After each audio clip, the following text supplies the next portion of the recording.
दोस्तों, सोचो एक ऐसा विलन जिससे खुद थैनोस भी डरता था। मार्वल का सबसे खतरनाक कैरेक्टर डॉक्टर डूम। स्वागत है आप लोगों का कॉर्पोरेट जॉम्बी पर। आज हम बात करने वाले हैं मार्वल के एक ऐसे विलन की कहानी जो सिर्फ एक कैरेक्टर नहीं बल्कि एक इनएविटेबिलिटी है। और वीडियो के अंत तक मैं आपसे एक सवाल भी पूछूंगा, तो ध्यान से सुनना। मार्वल के विलन्स का नाम आते ही सबसे पहले याद आते हैं थैनोस, कैंग या गैलेक्टस। लेकिन इन सबसे ज़्यादा डेंजरस है एक और नाम, डॉक्टर डूम।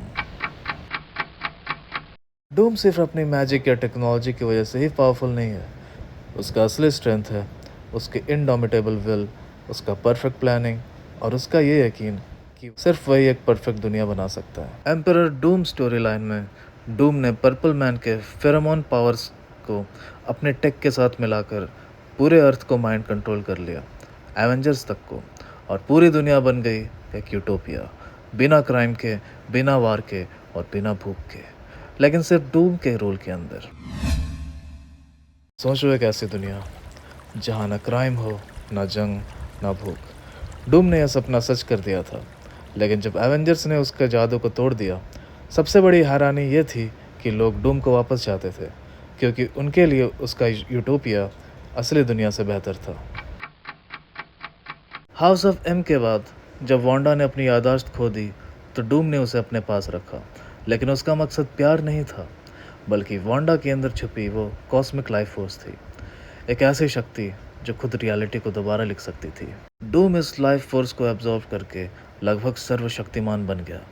उसने खुद कहा, यह पावर बियॉन्डर से भी ऊपर है, और डूम ने वादा किया वो म्यूटेंट्स को वापस लाएगा, उनकी शक्तियाँ रिस्टोर करेगा और क्रिएशन को ठीक करेगा, लेकिन एक शर्त पर, सबको उसके रूल को एक्सेप्ट करना होगा। और डूम यही नहीं रुका। 1984 और 2015 के सीक्रेट्स वॉर में उसने बियॉन्डर्स की ताकत चुराकर पूरे मल्टीवर्स को तोड़ दिया और एक नई दुनिया बनाई, बैटल वर्ल्ड। वहाँ डूम सिर्फ एक शासक नहीं था, बल्कि खुद को उसने भगवान घोषित कर दिया। बुक ऑफ डूम में भी लैटवेरिया पर उसका राइज सिर्फ कॉन्क्वेस्ट नहीं था, वो एक नया सिस्टम बनाने का सपना देख रहा था, एक ऐसी दुनिया जहाँ पर सब कुछ उसके नज़रिए से बेटर हो। थैनोस ने कहा था कि वो इनएविटेबल है, लेकिन असल सच क्या है? डूम ही है असली इनएविटेबल। उसे ना तो ताकत तोड़ सकती है, ना मोरालिटी। वो इंसानियत की इंडोमिटेबल विल का एक जीता जागता रूप है। तो दोस्तों, अब सवाल आपके लिए, आपके हिसाब से एवेंजर्स डूम्सडे में कौन सा हीरो उसके सामने टिक पाएगा?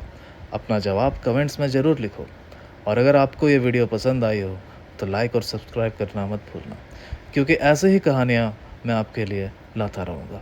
धन्यवाद।